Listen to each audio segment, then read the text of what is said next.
আলোর সাথে আলোর পথে। فهو في عينه كبير وفي أعين الناس صغير وله أهون من كلب أو خنزير أعوذ بالله من ذلك الله আমাদেরকে তাকাব্বুর থেকে হেফাজত করে আমিন আমিন। রাসূল করিম সাল্লাল্লাহু আলাইহি ওয়াসাল্লাম ইরশাদ করেন, যে ব্যক্তি তাকাব্বুর করবে, অহংকার করবে, ফখর করবে, গর্ব করবে, আল্লাহ রাব্বুল আলামিন তাকে একেবারে লাঞ্ছিত করে দিবেন, তার মর্যাদা একেবারে গুলঞ্চিত করে দিবেন, মাটির সাথে মিশিয়ে দিবেন।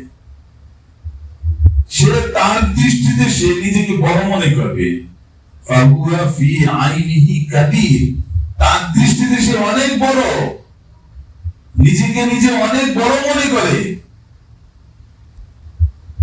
وفي أعين الناس صغير, কিন্তু আল্লাহ রাব্বুল আলামিন এই তাকাব্বুর অহংকার করার কারণে মানুষের অন্তরের মধ্যে তার বিন্দু মাত্র ইজ্জত রাখেন না।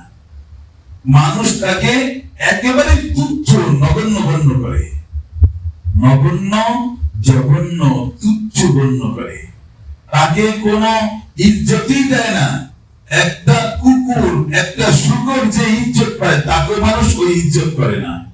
আল্লাহ রাসূল সাল্লাল্লাহু আলাইহি ওয়াসাল্লাম বলেন, যে ব্যক্তি তাকাব্বুর করবে, অহংকার করবে, তো সে ব্যক্তি নিজের কাছে নিজে বড় হবে, মানুষের কাছে তার কোনো দাম থাকবে না, বরং আল্লাহ রাসূল সাল্লাল্লাহু আলাইহি ওয়াসাল্লাম এরপর ওয়ালা হুয়া আহওয়ানু মিন কালবিন আও খিনজির, আল্লাহ রাসূলের কথা, মুতাকাব্বির অহংকারকারী ব্যক্তি শুকর এবং কুকুর থেকে আরো বেশি নিকৃষ্ট। শুকর এবং কুকুর থেকে আরো বেশি নিকৃষ্ট। কার কথা এটা? আল্লাহ রাসূল সাল্লাল্লাহু আলাইহি ওয়াসাল্লাম বলেছেন। কে বলেছেন? আল্লাহ রাসূল সাল্লাল্লাহু আলাইহি ওয়াসাল্লাম বলেছেন। এজন্য তাকাব্বুর অনেক খারাপ, অনেক খারাপ। তাকাব্বুর মানুষকে একেবারে আসমান থেকে জমিনে ফেলে দেয়। আবার যখন মানুষ তাকাব্বুর মুক্ত হয়, অহংকার মুক্ত হয়, তখন আল্লাহ রাব্বুল আলামিন জমিনের মানুষটাকে আসমানে মাকাম দিয়ে দেন। সুবহানাল্লাহ, জোরে বলেন সুবহানাল্লাহ। তাকাব্বুর অহংকার মুক্ত হতে হবে। আমি যেই হই না কেন আমাকে অহংকার মুক্ত থাকতে হবে, তাকাব্বুর মুক্ত থাকতে হবে, ফখর মুক্ত থাকতে হবে, গর্ব মুক্ত থাকতে হবে, আর নিজেকে ছোট বানায় চলতে হবে। তাহলেই বড় হওয়া যাবে। তাহলে কি হয়ে যাবে? বড় হওয়া যাবে। আল্লাহ তাআলা দামি বানায় দিবেন। আল্লাহ আমাদেরকে ফখর মুক্ত থাকার তৌফিক দান করেন। আমিন। তাকাব্বুর মুক্ত থাকার তৌফিক দান করেন। আমিন। যেটা বলতেছিলাম, তাকাব্বুর আযাযীল লা খালিকা বাজনতান লানাত ইরতালিকা। তাকাব্বুর অহংকার আযাযীলকে লাঞ্ছিত করেছে, বেইজ্জতি করেছে, অপমান অপদস্থ করেছে। আযাযীলকে, আযাযীল হলো ইবলিসের নাম। এই ইবলিসের নাম ছিল আযাযীল। একে আসমানে উঠিয়ে নিয়ে গেল ফেরেশতারা। সেখানে যে এই পরিমাণে ইবাদত করছে, ইবাদত করতে করতে করতে করতে আল্লাহ তাআলা এমন মাকবুল হইছে যে আল্লাহ রাব্বুল আলামিন তাকে ফেরেশতাদের শিক্ষক বানায় দিয়েছেন। সুবহানাল্লাহ। কি বানাইছেন? শিক্ষক বানায় দিয়েছেন। পরে আল্লাহ রাব্বুল আলামিন একটা নোটিশ বানাইছেন, অচিরেই একটা আদেশ আসবে, যে ব্যক্তি এই আদেশকে লঙ্ঘন করবে তার গলায় লানতের তখতা পড়বে, অভিশাপের তখতা পড়বে। ফেরেশতারা এদিক সেদিক দেখতেছে আর তার ভয়ে ভীত সন্ত্রস্ত। আযাযীল বলতেছে, কি হয়েছে, তোমরা এমন করতেছো কেন? কইতে বাইতুল মামুরের সাথে, বাইতুল মামুরের সাথে একটা নোটিশ লটকানো হয়েছে। কি নোটিশ? কইতে অচিরেই একটা আদেশ জারি হবে, যে এটা লঙ্ঘন করবে তার গলায় লানতের তখতা, অভিশাপের তখতা ঝুলবে, সে অভিশপ্ত হবে। শয়তান কি বলল? তোরা নিশ্চিত থাক, তোদের কিছু জানাই আমার হবে। কি বলবে? যাই আমার হবে, তোরা নিশ্চিন্তে থাক। আল্লাহ তাআলার পক্ষ থেকে আদেশ হলো উসজুদু লি আদামা, উসজুদু লি আদামা ফাসাজাদু ইল্লা ইবলিস। আরেক আয়াতের মধ্যে আছে ফাসাজাদাল মালাইকাতু কুল্লুহুম আজমাউন ইল্লা ইবলিস আবা আইয়াকুনা মা'আস সাজিদিন, আবা আইয়াকুনা মা'আস সাজিদিন। আল্লাহ রাব্বুল আলামিন আদেশ করলেন আদমকে সিজদা করো, আদমকে সিজদা করো। তো সমস্ত ফেরেশতারা লক্ষ্য করছেন আদেশটা কার? আল্লাহ। কার আদেশ? আল্লাহ। আল্লাহর আদেশ, আদেশটা আল্লাহর। অতএব সমস্ত ফেরেশতারা আল্লাহর আদেশের প্রতি লক্ষ্য করে হযরত আদম আলাইহিস সালাতু ওয়াস সালামের সামনে মাথা নত করলেন। কি নত করলেন? মাথা নত করলেন। এমন না আমরা যে কি করি, মাটিতে কপাল রাইখা দিয়ে সিজদা করি, এই সিজদা না, সুজুদ তাহিয়াতিন বিইনহিনা, সম্মানের সিজদা করলেন মাথা নত করে। কি করে? মাথা নত করে। সকলেই আদম আলাইহিস সালামের সামনে এসে মাথা নত করলেন। ফেরেশতারা সবাই একসাথে, এমন না যে 10 জন 20 জন করে করছে, 1 লাখ 2 লাখ করে করছে, এমনটা না। কেউ ফিকির করতেছে যে করবো কি করবো না, এমনটা না। আল্লাহ রাব্বুল আলামিন বলেন ফাসাজাদাল মালাইকাতু কুল্লুহুম আজমাউন, সমস্ত ফেরেশতারা সিজদা করেছে। কিভাবে? সকলেই একসাথে একত্রিত হয়ে একই সময় সিজদা করেছে। সুবহানাল্লাহ। কেউ বাকি থাকে নাই, কেউ বাকি থাকে নাই। আদম আলাইহিস সালামকে কেন সিজদা করলো? এই সম্মান কিসের কারণে? ইলমের কারণে। কিসের কারণে? ইলমের কারণে। ইলমের কারণে। আলেমদের অনেক মর্তবা, অনেক মর্তবা, আলেমদের অনেক মর্তবা। আজকে তো আলেমদের মর্যাদা আমরা বুঝি না। আর আলেম কি আমাদের জন্য? আলেম কি আমাদের জন্য? আলেম হলো আমাদের জন্য অন্ধকারের আলো। আলেম কি? অন্ধকারের আলো। অন্ধকারের আলো। যদি ওলামায়ে কেরাম না থাকতেন তাহলে আমাদের জিন্দেগি হতো শিয়াল আর কুকুরের মতো, পশুর জীবন হতো। ওলামায়ে কেরামই আমাদেরকে কোরআন হাদিস থেকে শিক্ষা দিয়েছেন যে নিজের মাকে বিয়ে করা যায় না, যায় না। নিজের বোনকে বিয়ে করা যায় না, যায় না। নিজের মেয়েকে বিয়ে করা যায় না, যায় না, যায় না। এবং যেখানে সেখানে শিকার কুকুরের মতো মানুষ কি করতে পারে না, চলাফেরা করতে পারে না। আলেমই শিক্ষা দিয়েছে এই পোশাক পরতে হবে। কে শিক্ষা দিয়েছে? আলেমরা শিক্ষা দিয়েছে। আলেমরা শিখলেন কোত্থেকে? নবীদের থেকে। কাদের থেকে? নবীদের থেকে।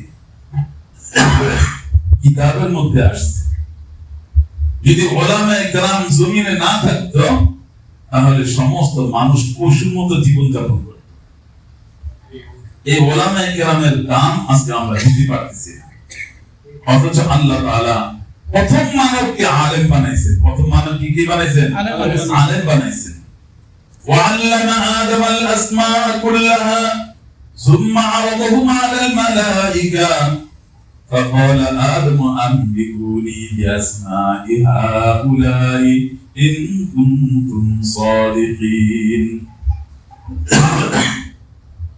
তো এই যে ফেরেশতারা আদমকে ইজ্জত করলো, সম্মান করলো, কিসের কারণে? ইলমের কারণে। এবং তিনি আলেম এই কারণে। আলেমের ইজ্জত করলে নিজের কপাল খোলে। হযরতে মুসা আলাইহিস সালাতু ওয়াস সালাম তদানীন কালের সবচেয়ে বড় আলেম ছিলেন। মুসা আলাইহিস সালাতু ওয়াস সালাম 70,000 জাদুকরের সামনে এসে দাঁড়াইলেন।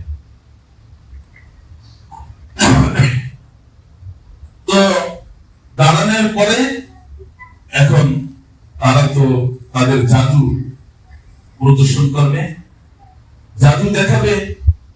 তো তারা হযরত মুসা আলাইহিস সালাতু ওয়াস সালামের ব্যাপারে চিন্তা ভাবনা করলো যে মুসা আলাইহিস সালাম সবচেয়ে বড় আলেম, বিজ্ঞ। অতএব তারা বলল, قالوا يا موسى إما أن تلقي وإما أن نكون نحن الملقين। আলেমের ইজ্জত দিছে, আলেমের ইজ্জত দিছে। বলছে, হুজুর আপনি আগে দেখাইবেন না আমরা আগে দেখাবো? এতটুকু ইজ্জত তাদের অন্তরে আসছে। এই ইজ্জতের কারণে আল্লাহ রাব্বুল আলামিন ফিরআউনের ৭০,০০০ জাদুকরকে ঈমান নসিব করে দিয়েছে। সুবহানাল্লাহ। হাদিস শরীফের মধ্যে আসছে, ইহানাতুল উলামায়ে কুফরুন।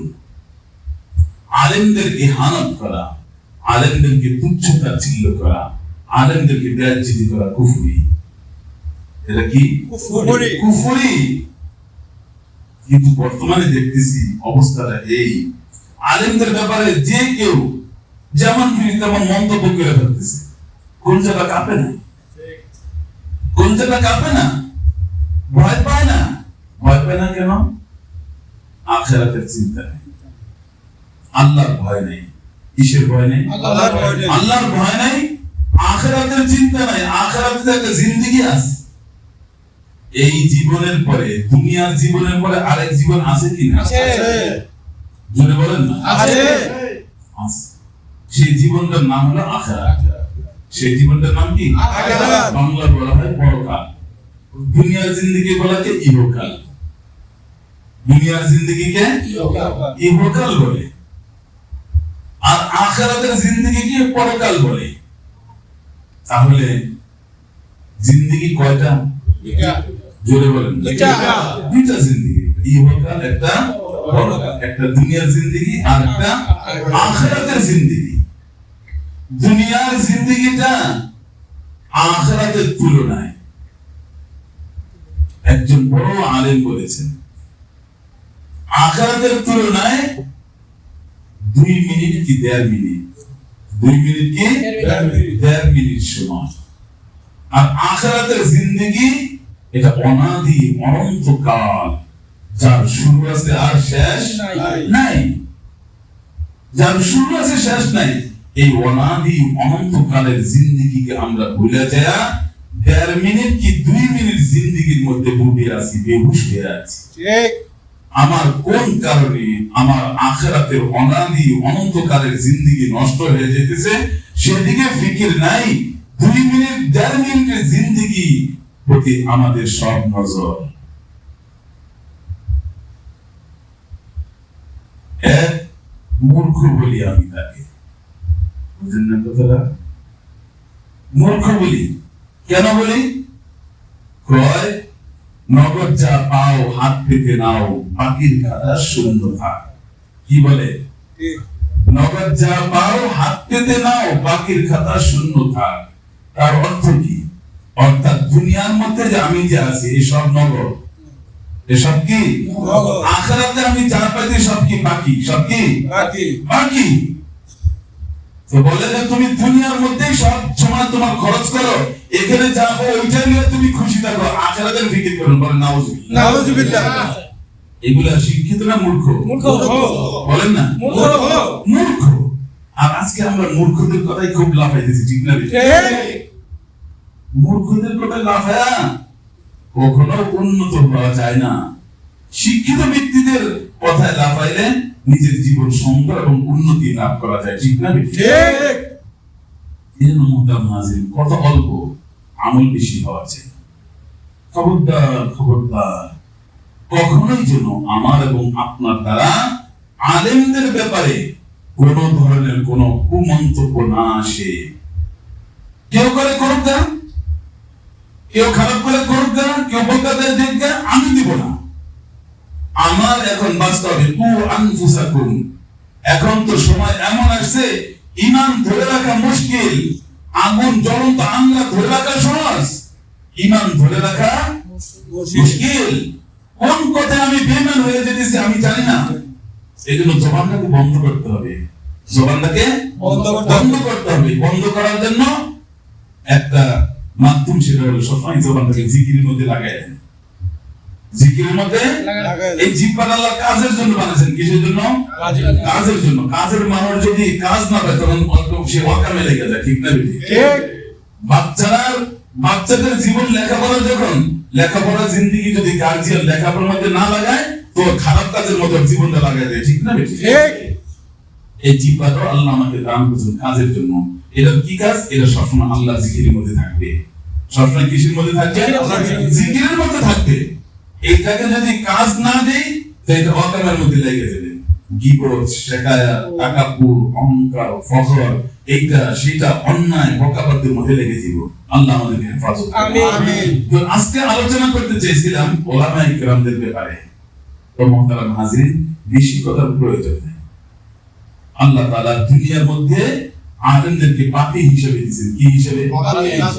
বাতি না থাকলে যেমন ঘরের আসবাবের কোনো দাম নাই, ঠিক এমনই ভাবে উলামায়ে কেরাম জগতে না থাকলে জগতেরও কি নাই? কোনো দাম নাই। এজন্য আমাদের দাম, আমাদের উন্নতি, সফলতা এটা আলেমদের উপরে নির্ভর করে। এটা বুঝে আসবে না এখন, কিন্তু চোখ যখন বন্ধ হয়ে যাবে তখন আমার এই কথাটার মূল্য আপনাদের কাছে বুঝে আসবে। এজন্য তখন বোঝার আগে এখন যদি বুঝতে পারি লাভ আছে, তখন বুঝবো কোনো কাজ হবে না। ফাসাউফা তারা ইসাদিদান কাশাফাল গুবারু আফরাসুন তাহতা রিজলিকা আম হিমারু। যখন চর্মচক্ষু বন্ধ হয়ে যায়, অন্তর্চক্ষু, হাকিকত বাস্তব চক্ষু যখন খুলে যাবে তখন তুমি দেখতে পারবা তুমি কাঁধার উপরে সোয়ার না ঘোড়ার উপরে সোয়ার। তুমি কার উপরে সোয়ার আছো, গাধার উপরে নাকি অশ্বের উপরে, ঘোড়ার উপরে, তখন তুমি বুঝতে পারবা। এই জন্য এই চর্মচক্ষু দিয়েই কাজ করে যেতে থাকতে হবে। কিন্তু এই চোখ যখন বন্ধ হয়ে যাবে দ্বিতীয়বার আর এই চোখ জগতে খোলার আর সুযোগ থাকবে না। অতএব মুহতারাম হাজিরিন, আল্লাহ আপনাকে আমাকে যে হায়াতটা দিয়েছে, এই হায়াতটুকু আমরা দুনিয়ার জিন্দেগি কাজে লাগাই, গুনাহমুক্ত জিন্দেগি করার চেষ্টা করি এবং আলেমদের শরণাপন্ন হয়ে আলেমদের থেকে জিজ্ঞাসা করে তাদেরকে ইজ্জত সম্মান দিয়া মাথার মুকুট বানায়া তারপর তাদের পিছে পিছে চলতে চেষ্টা করি। আলেমরা কখনো আপনাকে ধ্বংসের পথে নিয়ে যাবে না। হক্কানি আলেম, কোন আলেম? হক্কানি আলেম কখনো আপনাকে ধ্বংসের পথে নিবে না। তাদের কোনো স্বার্থ নাই, তাদের কোনো চাওয়া পাওয়া নাই। ওয়ালা ইয়া কওমি ইত্তাবিউল মুরসালিন ইত্তাবিউ মান লা ইয়াসআলুকুম আজরান ওয়া হুম মুহতাদুন। উলামায়ে কেরাম আপনাদের কাছে চায় না, আপনাদের কাছে চায়। আমার নিজের জন্য কেউ বলতে পারবেন যে এই পর্যন্ত প্রায় তো 15 বছর কি 16 বছর আসছি, কেউ এই পর্যন্ত বলতে পারবেন না আমার নিজের জন্য আমি আপনাদের কাছে কোনো কিছু চাইছি। কেউ বলতে পারবেন না। উলামায়ে কেরাম, আহলে উলামায়ে কেরাম নিজের ব্যক্তিগত সত্তার জন্য, নিজের পরিবারের জন্য কারো কাছে কখনো কিছু চায় না। হ্যাঁ চায়, আপনার মালবা গুনাহ খরচ হইতেছে, আপনাকে ফিরে নেকের কাজে লাগাই দিয়েছে, ঠিক না বেটি? আল্লাহ আপনাকে ধন দিয়েছে, আপনি গান বাজনার মধ্যে, বিভিন্ন ফাহিশা কাজের মধ্যে, আল্লাহ নাফরমানির কাজের মধ্যে আপনার ধনটা, আপনার সম্পত্তিটা ব্যয় করতেছেন। উলামায়ে কেরাম বলেন যে এখানে ব্যয় করেন, এখানে ব্যয় করলে আপনার জীবন ধ্বংস হবে, মালও ধ্বংস হবে। আপনার ধ্বংস থেকে আপনিও বাঁচেন, মালকেও ধ্বংস থেকে বাঁচান। আর যেটার মধ্যে দিন আপনার বিপর্যয় আসবে সেখানে ব্যয় করেন না, যেখানে বরকত হবে ওখানে দেন। যেখানে দিলে বরকত ওখানে দেন। আল্লাহ রাব্বুল আলামিনের প্রিয় হাবিব আল্লাহ রাব্বুল আলামিন নিজেই বলেছেন ইয়ামহাকুল্লাহু রিবা ওয়া ইউরবিস সাদাকাত। সুদ মালকে ধ্বংস করে আর সদকা দান খয়রাত মালকে বৃদ্ধি করে। কিসে বৃদ্ধি করে? সদকা দান খয়রাত। এজন্য উলামায়ে কেরাম বলে দান করেন, বেশি বেশি করে দান করেন। যেটা আপনি দান করে দেবেন ওইটাই আপনার, যেটা রেখে দেবেন ওটা অন্যের, ঠিক না বেটি? যেটা আপনি দিয়ে যেতেছেন এটা আপনার, যেটা আপনি রেখে যেতেছেন ওটা আপনার না। ওটা যারা জীবিত থাকবে তাদের, আপনার পরবর্তীতে তারা ভালো জায়গায় ব্যবহার করতে পারে, খারাপ জায়গায় ব্যবহার করতে পারে। তবে ভালো জায়গায় ব্যবহার করা থেকে খারাপ জায়গায় ব্যবহার করবে এইটাই বেশি আশঙ্কা, ঠিক না বেটি? এই জন্য মুহতারাম হাজিরিন, ওলামায়ে কেরাম তুলে ধরে নেক কাজের মধ্যে মাল খরচ করায় আপনাদেরকে দিয়া। আর আপনারা মনে করেন যে ভিক্ষা করতেছে, ভিক্ষা করতে আসে না। ওলামায়ে কেরাম যদি আপনাদের কাছে না যায়, ওলামায়ে কেরাম যদি আপনাদের কাছে না যায়, তো আপনাদের মালগুলো ভালো জায়গায় যাবে না, জাহান্নাম কিনবেন এই টাকা দিয়া। কি কিনবেন? জাহান্নাম কিনবেন। আল্লাহ তো জাহান্নাম কেনার জন্য দেয় নাই। নবীরা যেমন উম্মতকে ধরে ধরে জান্নাত কেনার ব্যবস্থা করাইছে, ওলামায়ে কেরাম ওয়ারিসে নবী হিসাবে, ওয়ারাসাতুল আম্বিয়া, সমস্ত নবীদের ওয়ারিস কারা? ওলামায়ে কেরাম। কারা? ওলামায়ে কেরাম। এই ওলামায়ে কেরাম মানুষের দরদি হইয়া তাদের হাত পা ধুইয়া দিনের কাজের মধ্যে তাকেও লাগায়, তার সম্পত্তিও লাগায়, মারা গেলে যাতে সে ব্যক্তিরা জান্নাতি হয়ে যায়। কথা সত্য না মিথ্যা? সত্য। এই জন্য আলেমরা আপনার কি ক্ষতি করছে? কোনো ক্ষতি করছে? আলেমরা আপনাদের কখনোই কোনো ক্ষতি করে না। কোনো কথা যদি বলে আপনার বিপক্ষে গেল, চিন্তা করবেন যে এটার মধ্যে আপনার কল্যাণ আছে, কল্যাণ আছে। আপনি হয়তো বুঝতে পারতেছেন না, কিন্তু এই ফলাফল যখন আপনার জীবন দশায় যদি বের হয়, তাহলে বুঝবেন যে আলেমদের কথাই ঠিক ছিল, আমি ভুল পথে ছিলাম। কিন্তু ধ্বংসের দ্বার উন্মুক্ত হওয়ার আগে আমাকে বুঝতে হবে যে আলেমদের কথা স্মরণ করলে লাভ আছে, তাদের অনুসরণ করলে লাভ আছে, তাদের অনুসরণ না করলে আমার ধ্বংস প্রতারিত। এটা আগে আল্লাহ আমাদেরকে বুঝার তৌফিক দান করেন। ওলামায়ে কেরামদের ইজ্জত করে, সম্মান করে চলার আল্লাহ তৌফিক দান করেন। ওয়া আখিরু দাওয়ানা আলহামদুলিল্লাহি রাব্বিল আলামিন। আগামী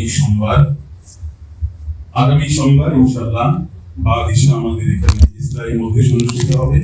আমরা সকলেই অংশগ্রহণ করার জন্য চেষ্টা করব। আল্লাহ তৌফিক দান করেন।